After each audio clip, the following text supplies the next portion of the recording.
Hello and good afternoon. It is May 16, 2020. My name is Detective Nicole Bonilla. I am here specifically to talk to you about the effects of crime and why crime may be not necessarily justified, but the motives behind why people commit in criminal behavior. Now, crime has been involved in the world for hundreds and hundreds of years, dating back to the early centuries, 600 BC, however you want to refer to it. Anytime a person has committed in a criminal act or action and committed in criminal or delinquent behavior, there has always been a consequence, whether that be torture, capital punishment, jail time, whatever have you, right? Okay, so I'm here to talk to you more specifically about why criminals may rationalize what they do on a daily, or whether it be daily, rarely, or just a one-time thing. Now, a lot of people don't really understand why criminals do what they do, which is not abnormal. You know, as humans, we like to think of ourselves as rational and very protective of one another, whether that be family, friends, or just simply our neighbor, right? We like to look out for each other. So it always raises a red flag or any question marks as to why people would want to go against the social contract norm, as we refer to it, right? Okay, so to begin, the effects of crime. Of course, it brings sadness, harm, fear to our whole society and the whole world. However, we're going to look a little bit further into, like I said, why criminals do what they do or how they rationalize it.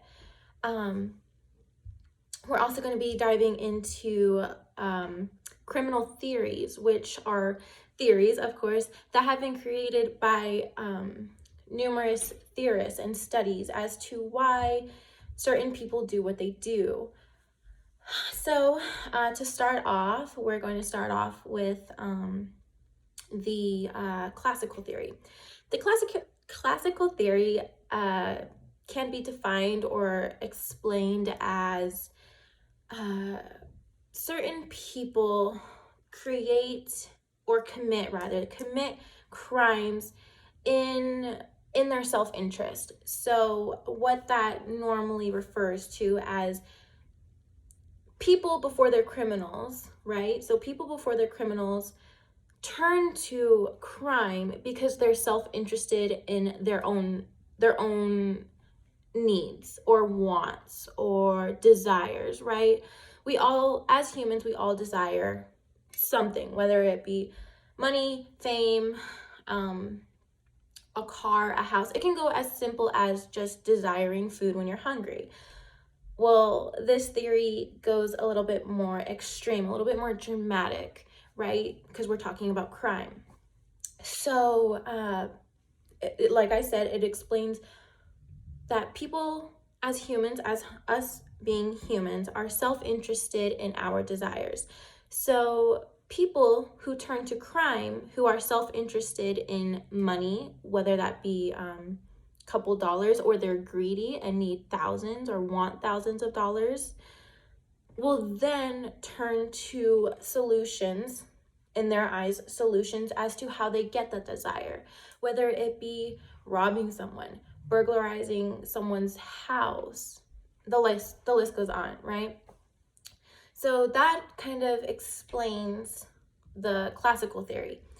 People commit crimes in order to get what they want, being selfish, which then results in harm from the person whose house was broken into or burglarized, as well as the people who get robbed, whether that be a female with her purse or a male with his wallet, etc., vice versa, right?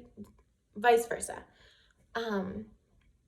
Not only does it create fear, but depending on how severe the situation is, that person who's getting robbed could be held at gunpoint.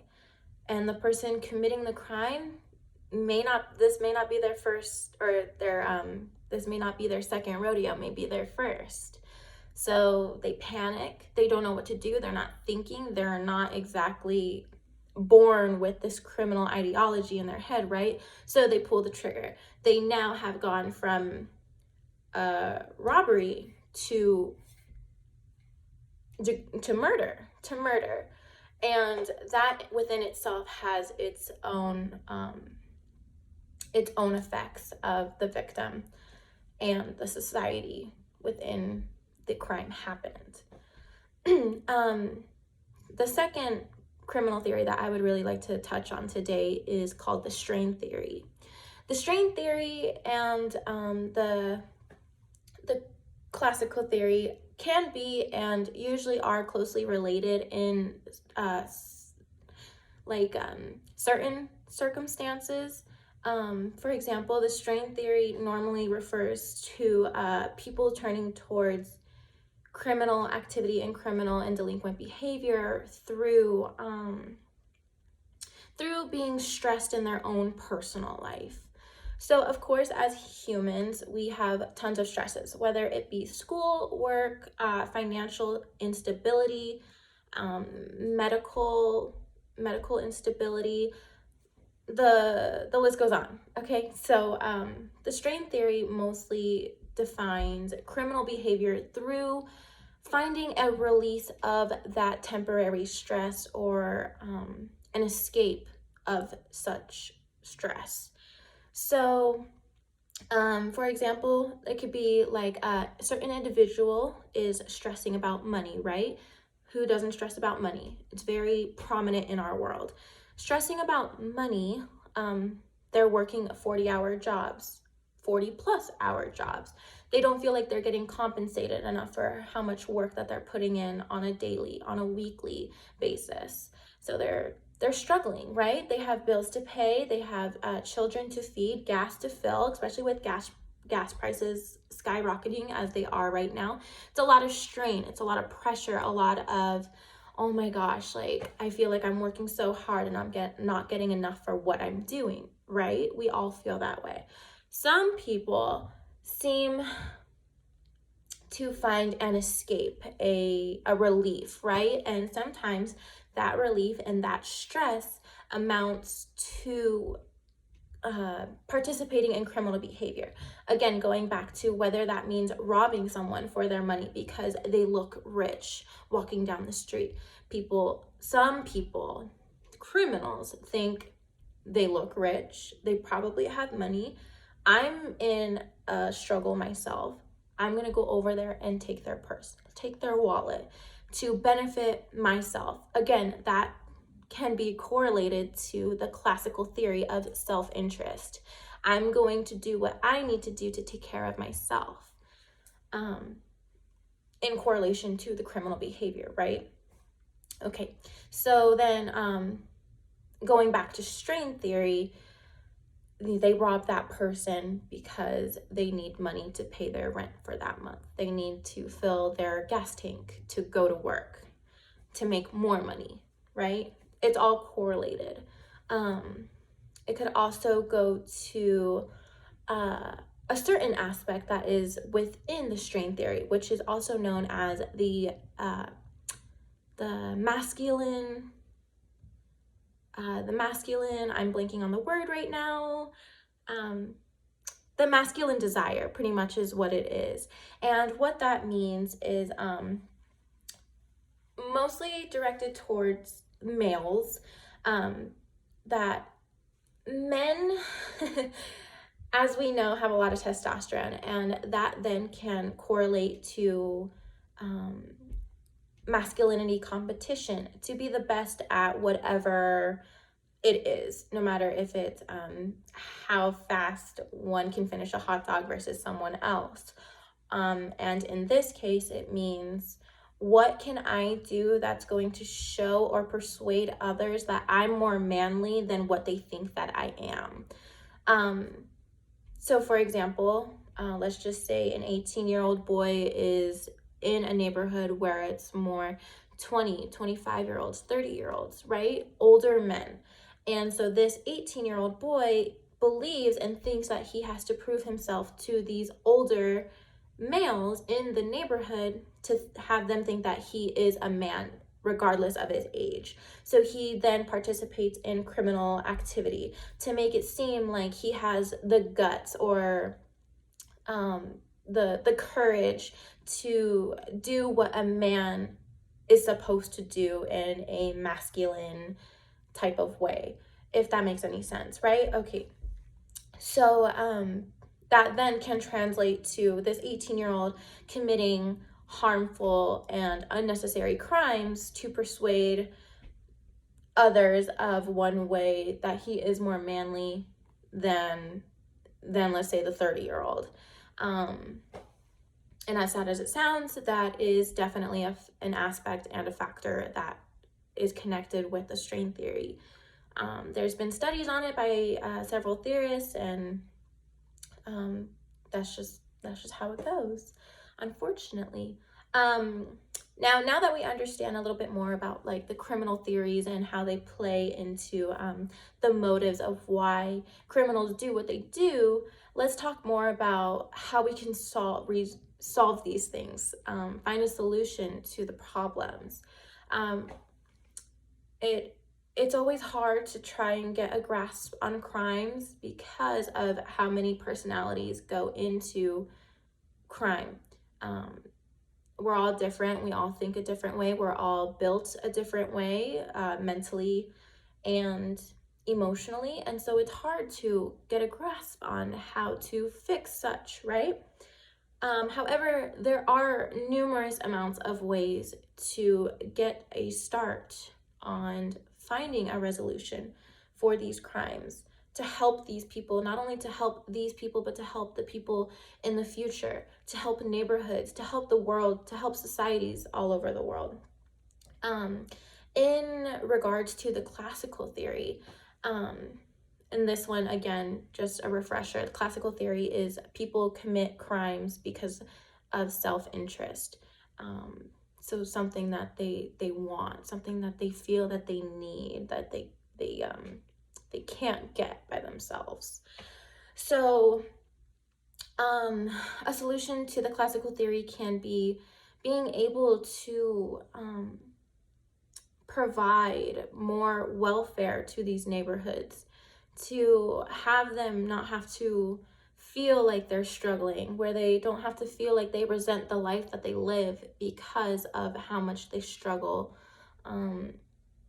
regarding food or money, financial reasons, right? To be able to have our government or whatever it have you be able to give these people what they need so that they don't feel like they're struggling. For example, another example, jobs. Raise the minimum wage. There's so many people in this world who don't participate in criminal acts who feel like they do so much for their society, for their community, for so many people, right? Within their job, and they don't feel like they're getting compensated enough for that. Not enough sick time, not enough vacation time, not enough pay, especially pay. Raise the minimum wage. I know that it is its own struggle to raise minimum wage, but maybe if people were making what they felt that they deserve, what they're worth for what they're doing, it would persuade people to not have to feel like they need to rob someone, kill someone for money, etc. Right?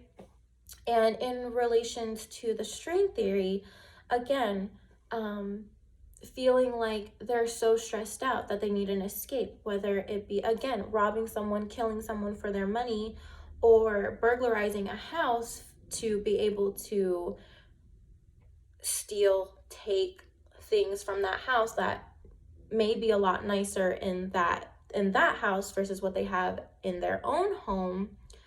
They can sell and make a profit off of someone else's things that they sold, right? So Again, like welfare, raising minimum wage, maybe even making products and services less, even if it's just a couple of cents. A lot of people, even if it's like 5 cents off, especially now with gas prices. If it's 5 cents off, it's 5 cents off. It's less that you have to pay, which then in return makes people happy. They feel like they're getting a bargain, right? It's a good feeling to know that you don't have to spend your hard-earned money on things that you may not want to spend your money on, but you have to as your own responsibility as being a human, right? So again, maybe lowering the prices of goods and services, even if it's just a couple of cents, whether it's a penny, 5 pennies, whatever have you, right? Or maybe even offering more establishments. In the strain theory, they talk a lot about, the theorists is what I'm referring to. The theorists talk a lot about status, meaning high class, middle class, and low class, right? As we know, the high class usually gets catered to. They are very privileged. Sometimes they're born into that. Sometimes they work their way up to that. What's the word I'm looking for? It depends, right? It depends on where you sit at this scale and how you got there. And then there's the middle class, which is normally where a lot of people are at. You work for your living. You're usually living paycheck to paycheck and etc. And then there's the low class, where they necessarily are struggling every single day. Maybe they're not eating 3 meals a day. Maybe they're just not eating at all. That's kind of the levels of status, right? As we know, you have the rich, the medium, and the poor. So the strain theory kind of reflects on those 3 levels of society and statuses. And what the strain theory sometimes refers to is that in medium and lower class societies and communities, compared to the rich, they don't have what they need in order to survive, like basic fundamentals, whether that be food, medical services, healthcare, etc., right? So the strain theory reflects that these 2 lower classes gain resentment towards the rich. And so that's why they attack the rich, because they then can get the money or the privileges that the top class would then have, whether that be, again, medical services. So to kind of bring all of that into what I'm saying is let's say the lower class, the poor, right? The poor then burglarize, rob, kill the higher class, so then they can get that money to then pay for their medical prescriptions that they need because they have a heart disease or lung disease or whatever have you, right? So again, it goes back to the classical theory. They're doing what they think they need to do so then it can benefit themselves, even if it's as severe as a medical condition. It's full circle here. If you guys aren't making the connection, it's full circle. So then you have a lower class individual committing a crime to the higher class because the lower class is needing the basic fundamentals of life to take care of themselves. So then that's where the solution arises. Why is it that there aren't as many medical services or grocery stores or whatever have you in the lower class communities? Why is it that it seems like only the higher class communities have the nicer hospitals, the nicer grocery stores, the nicer convenience stores, while the lower class don't have any of that, but yet instead have liquor stores on every corner, have really dirty stores to shop at, or really dirty convenience stores to buy gas or to buy whatever they need for the house, right? You can see the difference there. Even in real life, if you were to go to the higher rich part of town, you can definitely see the difference between being on the south side of Tucson, whatever have you, right? So there's a huge diversity in these parts of the spectrum. So in the lower classes, why don't we build more, not luxury, but more baseline, more normal convenience stores and medical services, and have them priced at a good price. That way these lower classes, the lower class communities, don't have to worry about dipping into their savings to be able to afford to live. Literally, if someone has a heart disease, they are affording or worrying and stressing that they have to live. That's not fair. That's not right. That's not fair. Living comfortably shouldn't have to be a worry. And having medical services shouldn't be a privilege. It should be a right. You shouldn't have to struggle for that. And that's where these solutions come into play, to make sure that at every side of the spectrum, it's equal. Because at the end of the day, all we really want to do is we want to get along. We want to live our life happily, where we can stress, but we don't have to stress about living our day-to-day lives. We want to be able to enjoy the life that we were given. And we want to not only live the life that we were given, but live it peacefully. We don't have to worry about walking down the sidewalk and being robbed.